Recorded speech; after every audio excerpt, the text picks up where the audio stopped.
పాండోరాస్ box అంటే ఏంటి? It's a source of great trouble and problems. Okay, idiom ఎలా వచ్చిందో చూద్దాం. అసలు పాండోరా అంటే ఏంటి?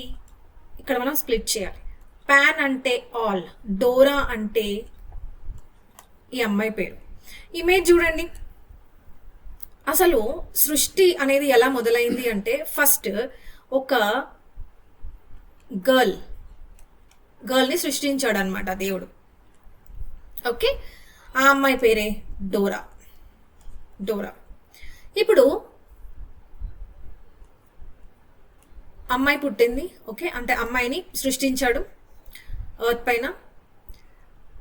సృష్టించిన తర్వాత ప్రతి ఒక్క దేవుడు కూడా ఆ అమ్మాయికి గిఫ్ట్స్ ఇచ్చారు.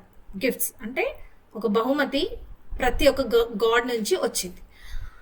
ఆ అన్ని గిఫ్ట్స్ కూడా ఈ ఒక బాక్స్లో పెట్టి ఆ అమ్మాయికి ఇస్తారనమాట. ఇచ్చేటప్పుడు ఏం చెప్తారంటే ఎట్టి పరిస్థితిలో కూడా ఈ బాక్స్ ఓపెన్ చేయకూడదు. ఎవరైనా మనకు బాక్స్ ఇచ్చి ఓపెన్ చేయకూడదు అంటే మనం ఊరుకుంటామా? క్యూరియాసిటీ అనేది ఉంటుంది కదా, అసలు బాక్స్లో ఏముంది, ఎందుకు ఓపెన్ చేయొద్దు అని అన్నారు అని. ఆ క్యూరియాసిటీతో తను కూడా ఆ బాక్స్ని ఓపెన్ చేసింది. ఆ బాక్స్ ఓపెన్ చేయగానే బాక్స్లో ఏముండవు. ఓపెన్ చేయగానే ఆ బాక్స్ నుంచి ఒక చెడు గాలి అనేది బయటకు వస్తుంది. ఆ గాలి వల్ల సృష్టిలో ఎన్నో ప్రాబ్లమ్స్ ఇంక అప్పటి నుంచి మొదలవుతాయి అన్నమాట. డిసీజెస్ రావడము, ఓకే,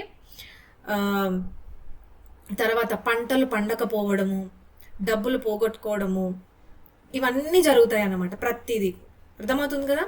ఎస్. సో అలాంటి ప్రాబ్లమ్స్ అనేవి ఎక్కడి నుంచి స్టార్ట్ అయ్యాయి అంటే ఈ బాక్స్ ఓపెన్ చేయడం వల్ల స్టార్ట్ అయ్యాయి ప్రాబ్లమ్స్. సృష్టిలో ప్రాబ్లమ్స్ అనేవి ఈ బాక్స్ ఓపెన్ చేయడం వల్ల స్టార్ట్ అయ్యాయి. సో అందుకని పాండోరాస్ అంటే ఏంటి? సో చూడండి, పాండోరాస్ బాక్స్. ఇక్కడ మనం దేని గురించి మాట్లాడుతున్నాం? బాక్స్ గురించి మాట్లాడుతున్నాం. ఈ బాక్స్ ఓపెన్ చేయడం వల్లనే కదా మనకి ప్రాబ్లమ్స్, ట్రబుల్స్ వచ్చాయి. ఇదే కదా మనకి source. Yes or no? So అందుకే పాండోరాస్ బాక్స్ అంటే a source of great trouble and problems అని చెప్పచ్చు. ఓకే.